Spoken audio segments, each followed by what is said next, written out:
تین طرح کے روزے دار ہیں۔ ایک عوام الناس کا روزہ، یہ صرف کھانے پینے سے رکتے ہیں، بس کھانے پینے سے اور اہلیہ کے پاس جانے سے رک گئے بس، ایک یہ روزہ ہے۔ ایک روزہ اس سے بڑھ کر ہے اولیاء کا روزہ، خواص کا روزہ۔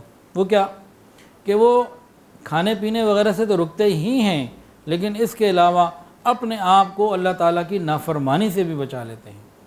ان کی آنکھ بھی روزے دار ہوتی ہے، ان کی زبان بھی روزے دار ہوتی ہے، ان کے کان بھی روزے دار ہوتے ہیں، سر سے لے کے پاؤں تک وہ روزے دار ہوتے ہیں۔ وہ صرف حلال چیزوں سے نہیں احتیاط کرتے کہ دن میں پیاس لگی ہے، پانی حلال ہے لیکن نہیں پینا کیونکہ روزہ ہے، وہ حلال سے بھی احتیاط کرتے ہیں اور حرام سے بھی اپنے آپ کو مکمل بچاتے ہیں۔ ایسا روزہ ہمیں رکھنا چاہیے۔ اور ایک اس سے بھی آگے درجے کا روزہ ہے، وہ بہت ہی خاص اولیاء کاملین کا، اخص الخواص لوگوں کا روزہ ہے۔ وہ کیا ہے، کھانے پینے ان چیزوں سے بھی بچتے ہیں، گناہوں سے بھی اپنے آپ کو بچاتے ہیں، اور اپنے دل کو غفلت سے بھی بچاتے ہیں۔ ہر آن اللہ کی یاد میں روزہ گزار دیتے ہیں، رمضان گزارتے ہیں۔ تو جیسا روزہ ہوگا اس کے حساب سے ہمیں برکتیں آئیں گی۔